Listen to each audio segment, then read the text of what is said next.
Hello everyone. Should you be freelancing as a software engineer? Or even become a full-time one? This is a question I asked myself when I was just started in my studying career. At the very beginning, it wasn't engineering in general, it was just more like development all around. But I knew that was a job that was very sought after.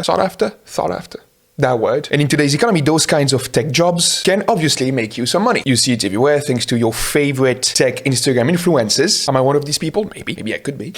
And it seems like freelancing is the way to make the most amount of money. And just like the most comfortable life in general. You decide who you work with, you create your own hours, you decide of your rate. It seems like your classic Tai Lopez financial freedom type of idea, doesn't it? So since I am 18 years old, I have been very lucky to be able to participate to a few freelance projects myself. I don't really think that when I was starting out, it was my dream goal of becoming a full-time freelancer, but I always liked to take, and still now am, little side quests apart from what I am working on. I think it's pretty challenging. It allows you to discover new things, new people, and yeah, just pretty cute all around. I was recently reading, I couldn't find the right article, but somewhat similar to this one, about how to bill as a freelancer, hourly versus per project. And this article exactly, we are not really going to talk about how to build today, but made me realize how far away from reality some people are to what it is actually like to do freelancing. And this is what I wanted to talk about today. So yeah, as I said, I was lucky enough to participate on a few freelance projects like this one or that one that I already talked about on this YouTube channel. And some of them also, just like one recently that again, we might talk about at some point,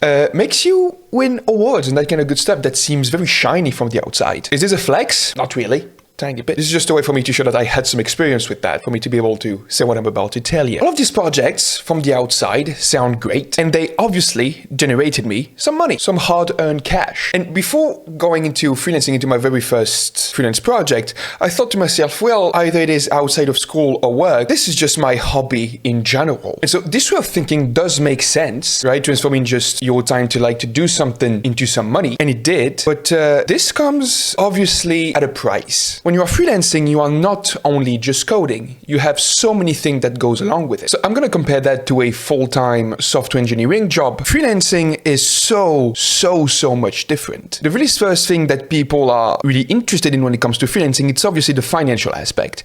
You are being paid way more when you are a freelancer. The rates are obviously crazier. You don't pay the same a freelance developer as you are a full-time employee. Because yeah, for a company, a freelancer has the very comfortable added value that at the end of the contract, if you don't have work for him anymore, you just can just like let it go. And this is just how it works. It's just a per project brain that you rent somehow. This is my favorite analogy to think about it. And when you have an employee, you have to take the risk of hiring this employee, paying for insurance, all that kind of stuff. You have to pay the infrastructures for it, hardware, if you can afford it as a company, etc. A freelancer is literally just a service. It's a one-man size agency or consulting firm or whatever you would like to perceive it as. And yeah, this is literally the definition. When you are a freelancer, you are a one-man fits-all hat agency, meaning you are the one contacting the clients. You are the one supposed to find them, communicating with them, coming up with, and I fall back on my feet, the invoice, which is something that is not really natural at the beginning to do. Dealing with conflict. Oh, and all of the accounting that goes with it. Making sure that you declare your tax and stuff like that. Because even though the IRS are people like you and I, if you owe something to them, they will know. And you'll know too. Say the IRS, but like it can be anywhere in the world, right? I say the IRS because like, looking at my metrics, I think that I have some people from the US watching. You're from the US, by the way, hello. But yeah, there are so many things that need to be considered before going into that. And I just glimpsed of it, but like finding clients is not easy. Work is not going to come to you. So there is also communication, proving that your work is worth something. Having an updated portfolio showing you different services and stuff like that. By the way, mine is not updated. So yeah, shows,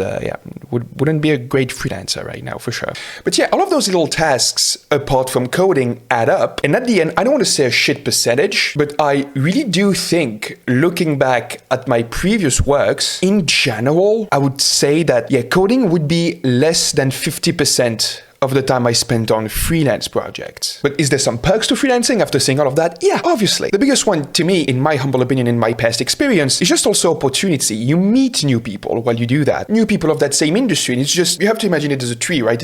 Literally networking. And this is always good to find people who are driven by the same way as you. Obviously, extra cash. This is also nice. But at what cost, right? Oh, we didn't talk about stress. right? If you're a stressed out person, scared about critiques, not meeting deadlines, failures, by the way, me, literally, this job is far from being stable. And now, like, it's not even the realm of just freelancing itself, it's just entrepreneurship in general, but like, you have to understand you run many risks at many times. Like, once you send that first invoice to a particular company you are going to work with, if you do not deliver, yeah, this is literal money on the table. This can go up to legal charges and stuff like that. Thankfully, this never happened to me in the past. So if there are clients watching, hi, I do the work.